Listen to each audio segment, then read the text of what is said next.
Deathstroke number 35, Christopher Priest writing, Carlo Pugliese on the art. Connor didn't have time to read it this week, which means Matt is actually flying No. solo on Deathstroke. Mm-hmm. So how positive or negative That's, are we going to be? that's right. Yeah, so this is just the end of the Deathstroke versus Batman arc. And you get all the answers, which is kind of nice in a Priest book. Although those answers, like Pete brought up Lost earlier, those answers just add to more questions, right? So I guess that's good storytelling wise, but I'm just getting a little tired of it for Deathstroke.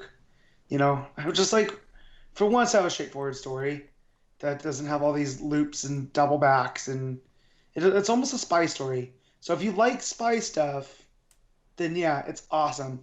But if you don't, it gets really tiresome. So, but yeah, just in this one, we get Bruce and Slade helping each other because they just try to murder each other, and they fell into this pit. And Pre sets up that Bruce had explored these caves back before he was Batman when he was a kid, and so he kind of knows, like when they went down into that pit, Bruce kind of knows where he is, but because he's bleeding out and Slade has a head injury, like they have to rely on each other. So if one goes down, the other one's screwed. Which that's a nice pairing. And then they're still shit talking each other because of all of the elaborate plans that they put into place to try to catch each other. So like if the FBI find out that Batman's down there, they're gonna find this entire thing on Deathstroke and Slade's operation. So if Batman's going down, Slade's going down, and so that motivates them enough to work together. The one thing that still confuses me is I feel like Priest unnecessarily inserted Tim and a hatred of Damian here, where you always felt like Tim and Damian didn't get along, right? Like, Yeah, no, I get what you're saying. yeah, Tim and Damien were always a conflicted relationship. yeah, but here it's like Tim was bound, set, and determined to prove that Damian wasn't Bruce's kid from the start. And so it kind of was like, well, yeah, Damian tried to kill him when they first met to take his place, but like it just didn't feel like Tim. So you kind of remember how we found out that Priest doesn't like Dick Grayson, so we're just like, well, then don't write him. Yeah. I feel like this is how he is with most of the Bat family. Like, yeah, he gets Batman and Damian, but the rest of them, I just don't feel. That's a shame. But yeah, so you find out the whole video and all of that was someone had put this safe deposit box that they leaked the presents to Tim. Tim finds this, makes that video, and then stores the video until later. And this is all happening when they still all think Tim's dead, right? Before Mr. Oz, he's come back and all the events of Detective Comics happen. So you come to all find out that who made that leak. Batman thinks that it's Adeline Kane, but that doesn't add up, and it turns out that it was Talia. And she just basically did this to mess with Slade because that's what Talia does. That is so Talia, though. Yeah, right? So because of the fact it was to taunt Deathstroke, because to put him out there that he lost one kid, he has a terrible relationship with the other, and then he didn't really even know about Rose. Like, he knew about her, but, like, it was down the line. Like, we're not going to think about it. It was to make him question about, like, maybe I am a bad father, and to throw him off of his game, because Talia doesn't like competition. And so I'm trying to get to the end here. They get back up to the top, and Dick's there to stop Damian from attacking Slade for all the treachery, because of course he's upset.